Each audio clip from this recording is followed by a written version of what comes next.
일을 깨닫고 또 우리가 해야 될 일을 할 수 있는가 살펴보려고 합니다.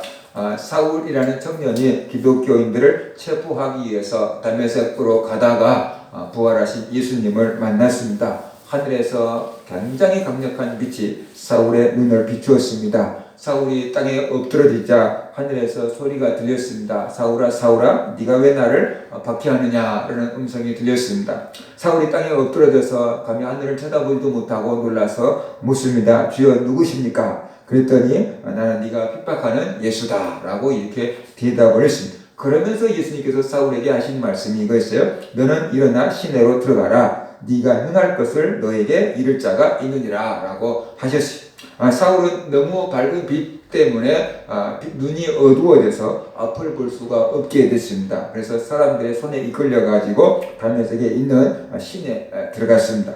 그곳에서 3일 동안 금식하며 기도합니다. 눈이 안 보인 상태로 3일 동안 금식하며 기도해요. 사울이 무슨 기도를 했을까요?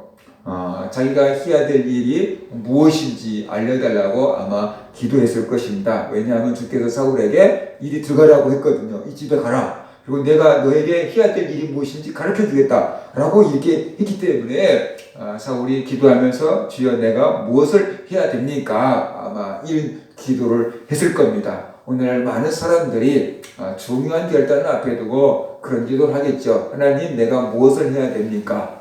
그렇죠? 내가 무엇을 해야 됩니까? 라고 내 사명이 무엇입니까? 라고 찾고 기도하는 사람들이 있는데 바로 사울도 그런 기도를 했을 거예요. 3일 동안 금식하면서 하나님 내가 무엇을 해야 됩니까? 라고 이렇게 기도했을 것이 사울에게 하나님의 말씀을 전해줄 이렇게 사람을 하나님께서 예비해 놓으셨는데 그 사람이 바로 아나니아라는 제자였어요. 그때 주님께서 아나니아에게 나타나셨어요. 그리고 말씀하셨어요. 이 시내로 가서 사울이라는 사람을 찾으라.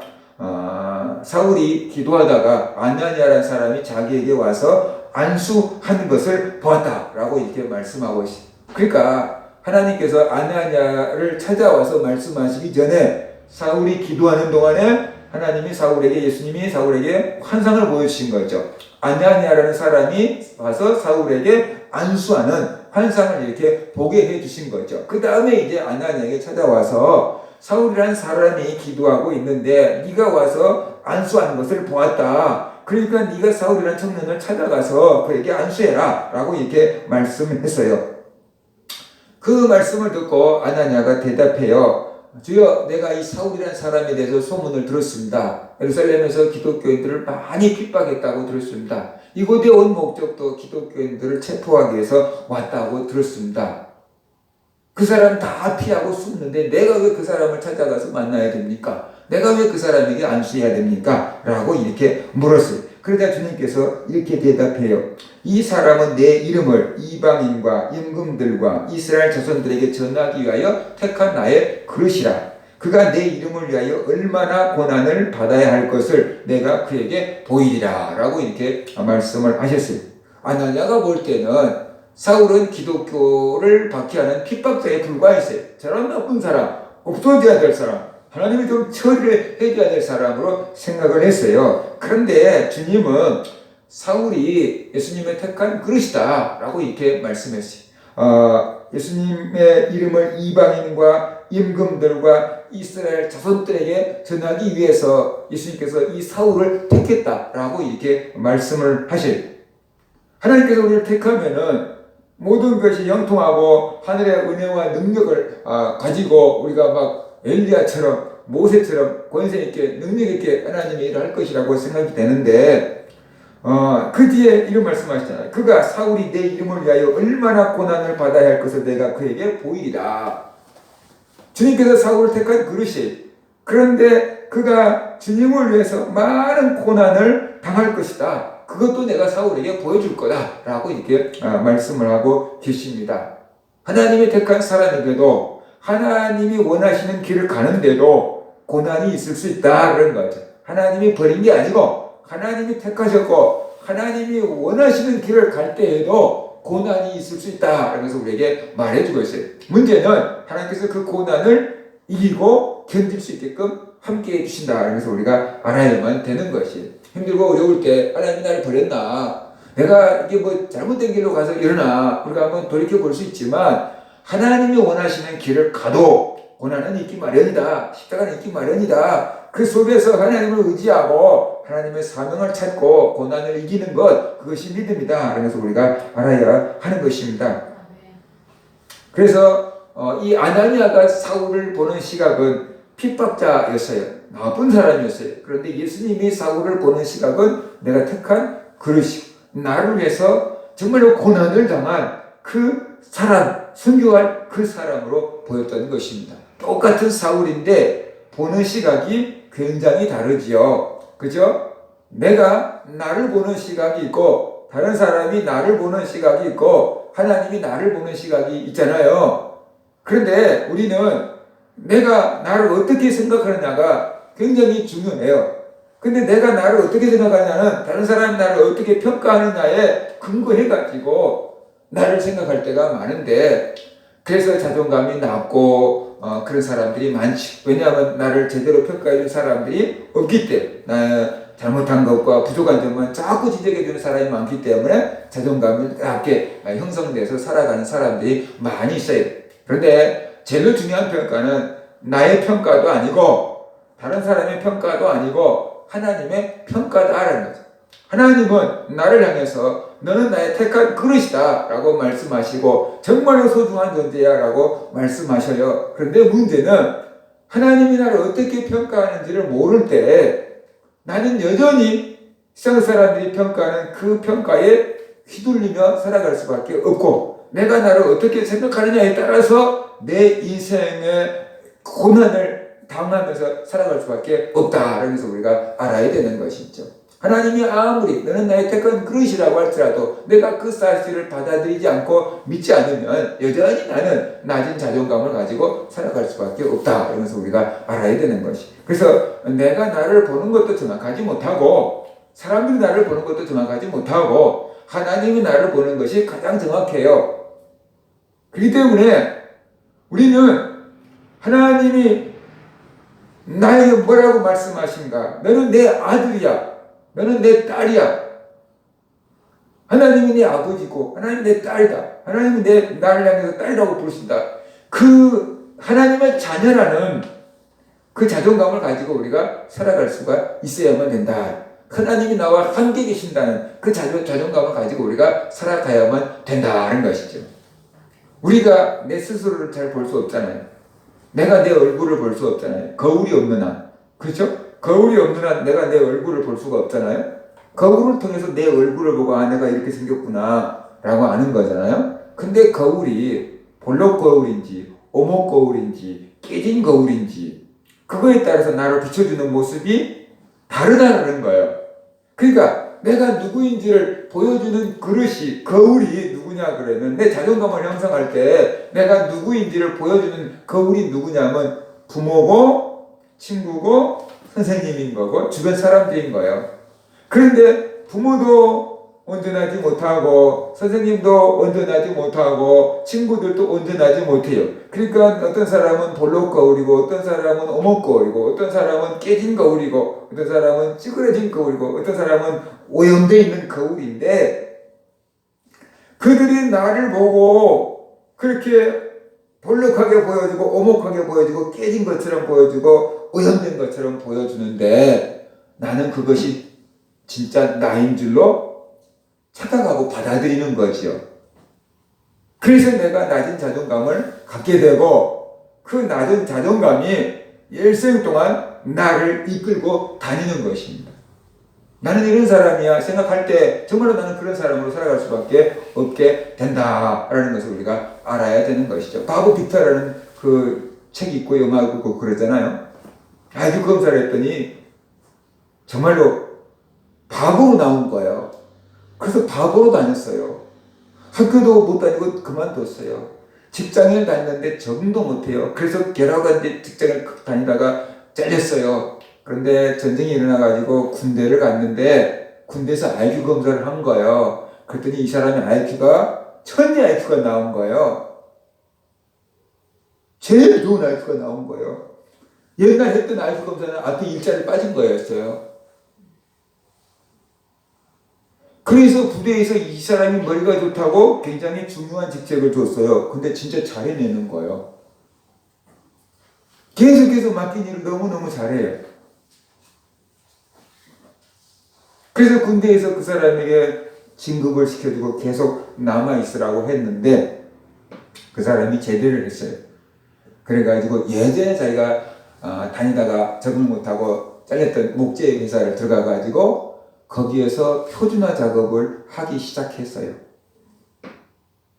그래서 목재 업계에 새로운 이렇게 돌파구를 만들어내게 되었다.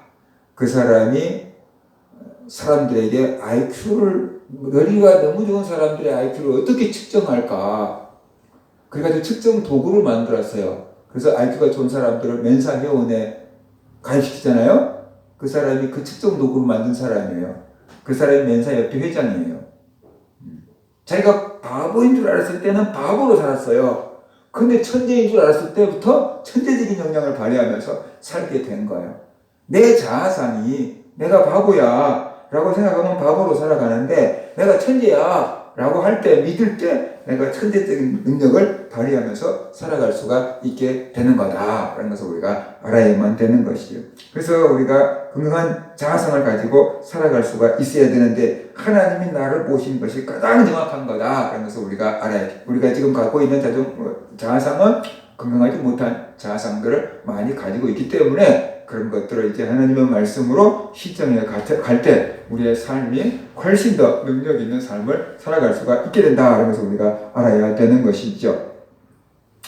하나니아는 자기 생각이 틀렸음을 알았어요. 그리고 주님의 말씀에 순종해요. 사울이라는 청년을 찾아갔어요. 그리고 사울에게 안수하며 이렇게 말했어요. 형제 사울아, 주 곧 네가 오는 길에서 나타나셨던 예수께서 나를 너에게 보내사 다시 보게 하시고 성령으로 충만하게 하신다 라고 이렇게 기도가 아니에요. 그냥 선포해버린 거예요. 안수하면서 이렇게 선언한 거예요. 아나니아는 핍박자였던 사울을 가르쳐서 형제라고 그랬어요. 왜 형제라고 불렀을까요? 분명히 지금까지 아나니아가 알고 있던 사울은 기독교를 박해하는 핍박자였거든요. 그런데 주님의 말씀을 듣고 가서 이제는 형제여 라고 이렇게 말하잖아요. 주님이 택한 그릇이라고 하니까 형제라고 한 거예요.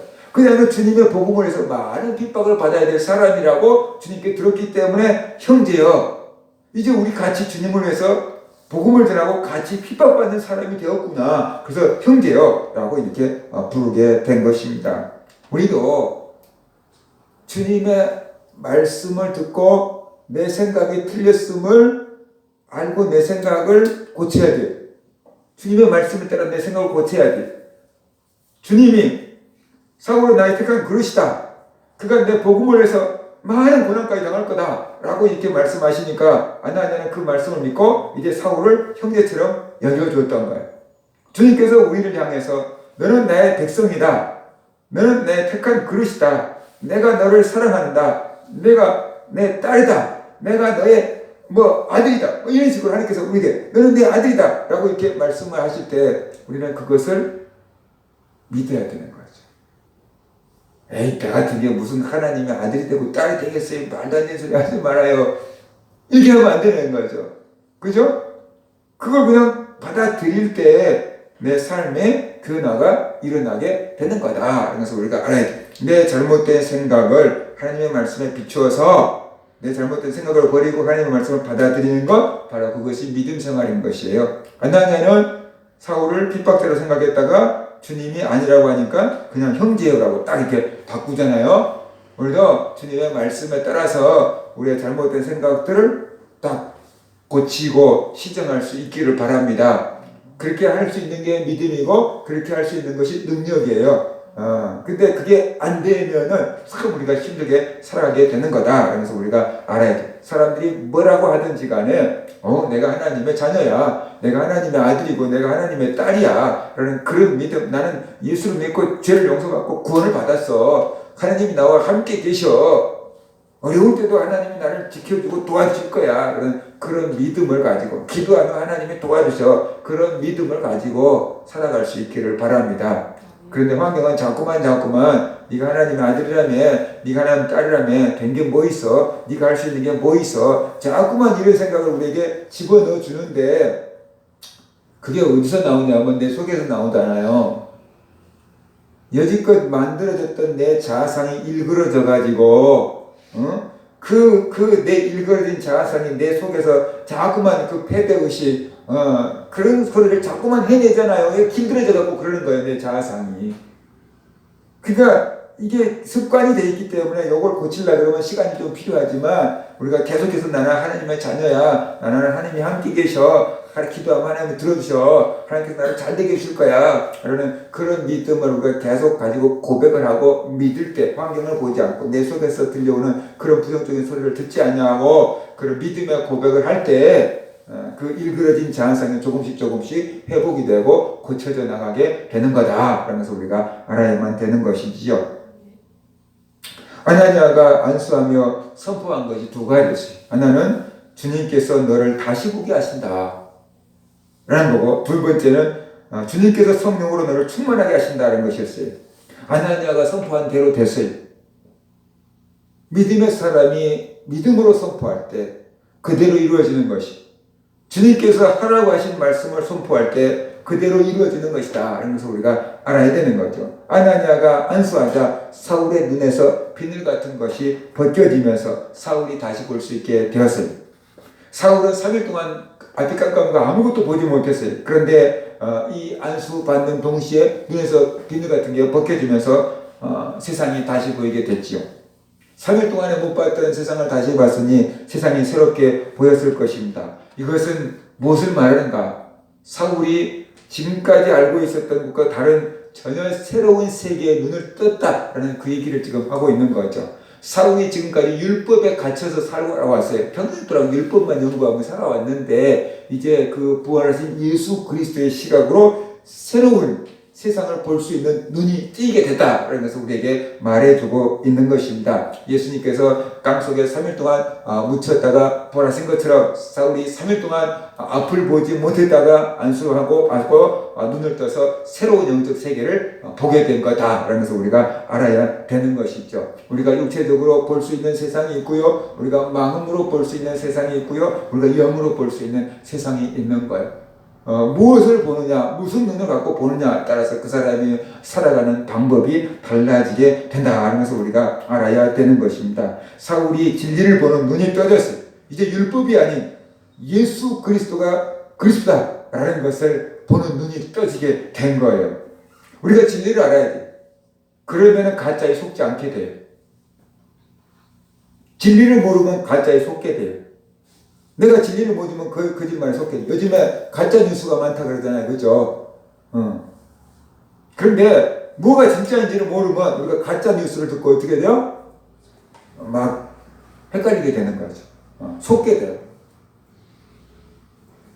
어떤 사람이 코로나 검사는 다 가짜다고, 어떤 사람들이 집어넣고 막 오랫동안 휘저어놓고 하면 다 바이러스가 나온다고 막 그래. 이렇게 그런 동영상 본 사람들은 코로나 아무것도 아니야! 막 그러면서 마스크도 안 쓰고 막 다녀요.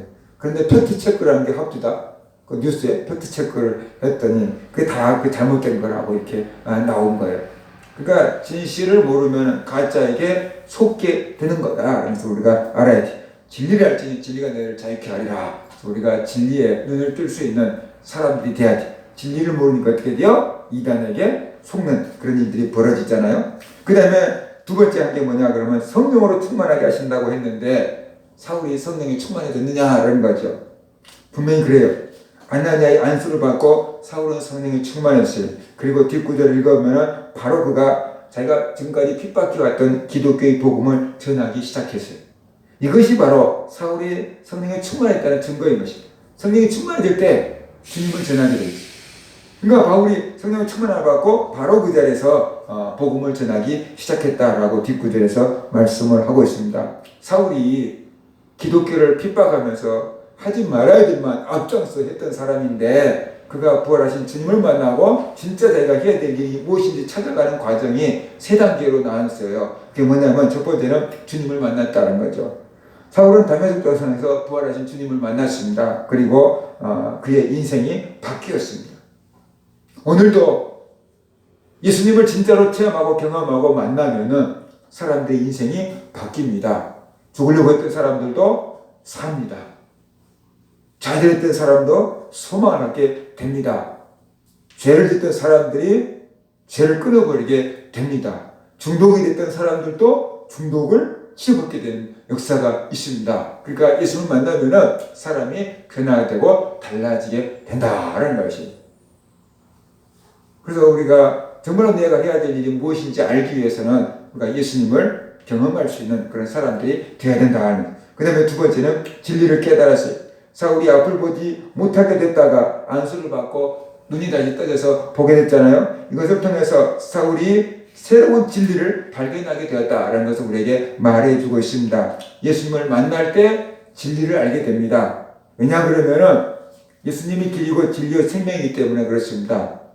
예수님을 알지 못한 사람들이 똑똑하면은 그 똑똑한 걸 갖고 많은 나쁜 짓을 합니다. 하나님을 대적하는 일을 합니다.